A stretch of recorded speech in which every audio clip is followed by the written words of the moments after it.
Welcome to the BioStock studio. We are here today with Magle Group, who have just released their Q2 report, and we're going to get a comment around the first half year of 2024 from CEO Justin Pierce and CFO Petra Jönsson Sjölin. Welcome, both of you. Thank you. Thank you. Justin, I'm going to start with you. It's been quite an eventful year for Magle Group. What would you say stands out when you summarize the first half of 2024? 24 has been a very intense year. It's been fantastic on the growth side for us within the business. So we've seen a lot of good organic growth, a lot of our products coming to the market, and some very strong CDMO projects coming to the business. And then obviously we've had a very intense year on the management side as well, with the discussions and the potential acquisitions and PKC and the mergers with Amniotics. So in all, to summarize, I think it's been a fantastic first half of the year, very intense and very promising. And to dive into the numbers a little bit then, Petra, your net sales increased 8 million SEK and around 70% compared to the same period last year. What were the key drivers behind that growth? So the key drivers would be our manufacturing unit in terms of both our APIs, our active pharmaceutical ingredients, but also looking at our fill and finish. So these are the main ones, but also our DSM technology, both the licenses, but also our product. We have seen an uptake during the year. So it's good. Yeah, so I was going to elaborate a little bit on the different segments of your business. So the financial performance of your DSM product business, could you elaborate a little bit on that? Sure. So the DSM products we have is both the SmartPen and the Embocept S. We have seen an uptake on the Embocept S in terms of number of units. So that means that we have increased our number of units. But due to that, we do have a distributor this year that we didn't have last year. We also, of course, see a cut down in revenue. And these are due to the fact that we have a negotiation, of course, to that. But the good thing is that the unit has increased, the outreach to the market has increased, and also that we are reaching the patient, which is the most important part. Looking at then the licenses that we have, the SmartPen that we have a strategic or soft launch on these products, making sure that we have the capability in-house to produce the product, but also that we meet the market demand at the same time. So a slow release to the market. During that period, we have then making sure that we elaborate in terms of sending the product in time. And this means that we have currently 10% of our products in the DSM product portfolio is related to the SmartPen. And then overall, if we look at both the product and the licenses, 1%. But we are getting there. And as I said, it's a soft launch. And it's been a challenging year, not least for many smaller companies. How would you say that the CDMO business is performing? So CDMO business is performing well. And as I said, for the market, for the manufacturing unit, in terms of the APIs, they have grown with 3.5 million. And also that means a 25% increase from previous years, same period. But we can also see, we have done a strategic slowdown in the development that we have decided to, because we want to make sure that our capabilities for the DSM product can actually be launched and we can scale up the production on that. So this has been a slowdown for the development, an increase for the manufacturing, and of course our laboratory services continues to have a good and strong growth. The growth for this quarter has actually been 21%, and we can see that they just received a GMP license, and with that GMP license we have got a better retention, but also customers coming and asking before we got the license, but also making sure that they want to be on the journey. So the demand from the customer has been higher because of both having the GMP license, but also the work that they are doing. Well, it sounds promising. We'll go a little bit into your expectations around the rest of the years too. But I was going to ask you, Justin, how you've been active in the M&A space, so to speak. How would you say the acquisition of PK Biotech, how would that affect the results short term versus long term, you expect? Yeah, it's a great question, difficult one to answer. I think our expectation is in the short term we will of course have a revenue boost. PK Chemicals, they have existing revenue, they have existing product, and they have existing customers. So we will see a pickup in the revenue side.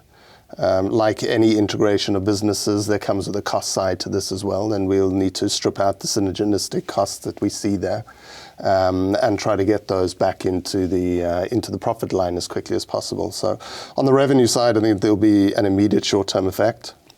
We'll also have a little bit of a cost effect, but I think the way the business is currently modelled, we'll be able to manage that in a relatively good way. Mm. And if you look further ahead than long term, how do you hope it will affect? I mean, long term, I think it gives us a really great avenue for growth. With PKC, we get a dextran technology, so it's a new technology into the company.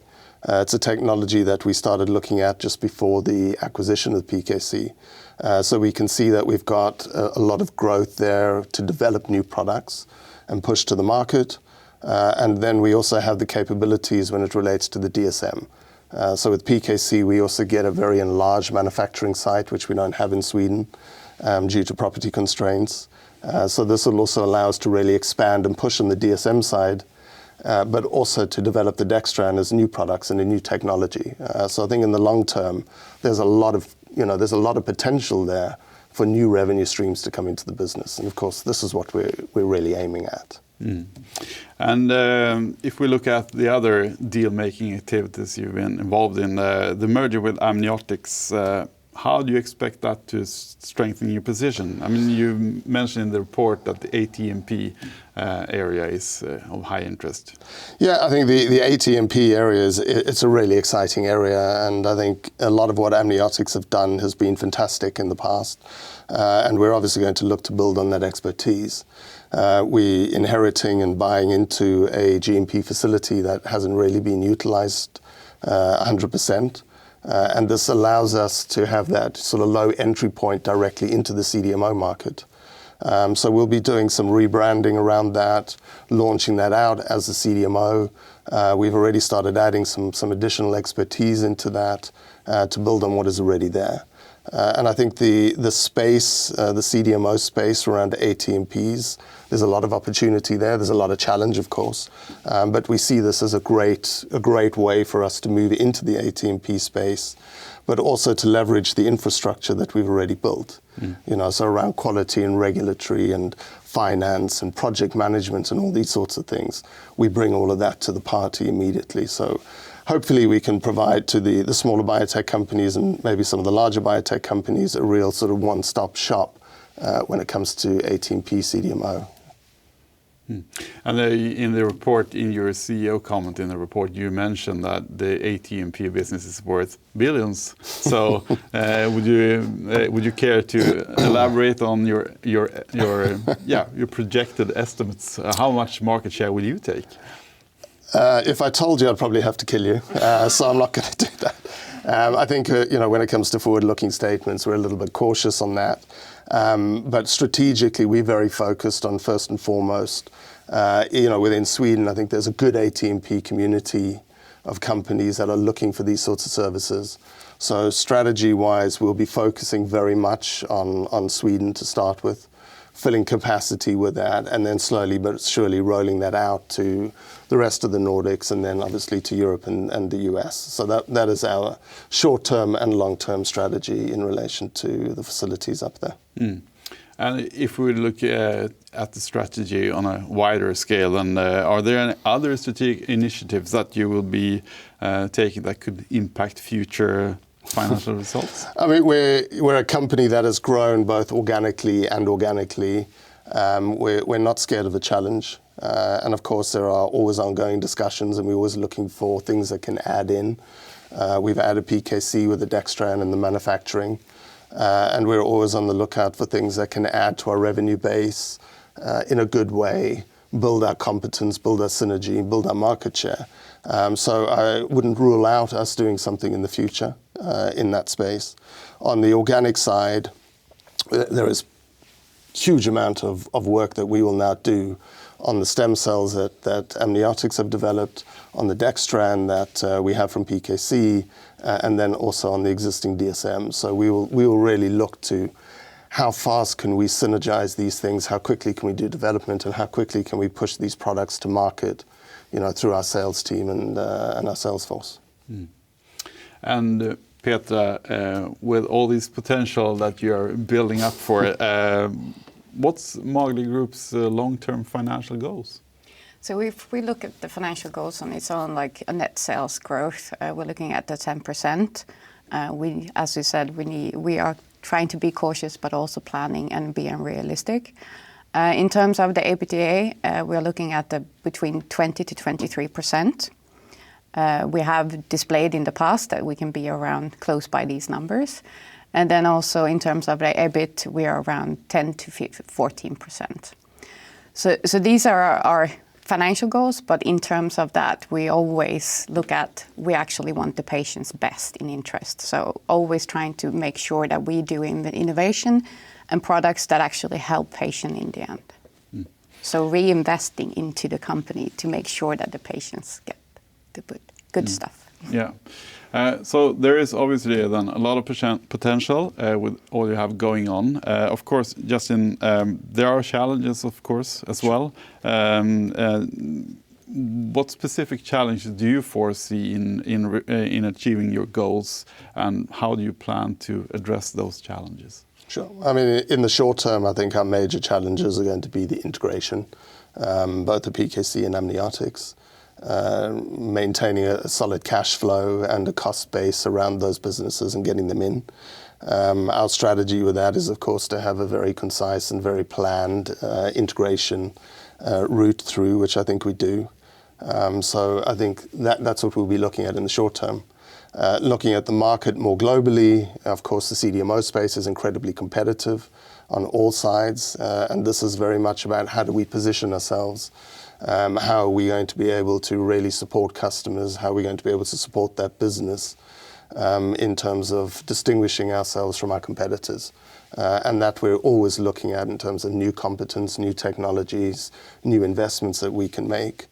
And then on the product side, it's a competitive market out there. We have regulatory hurdles as everybody else does. It's clinical hurdles, all the other things that go with this.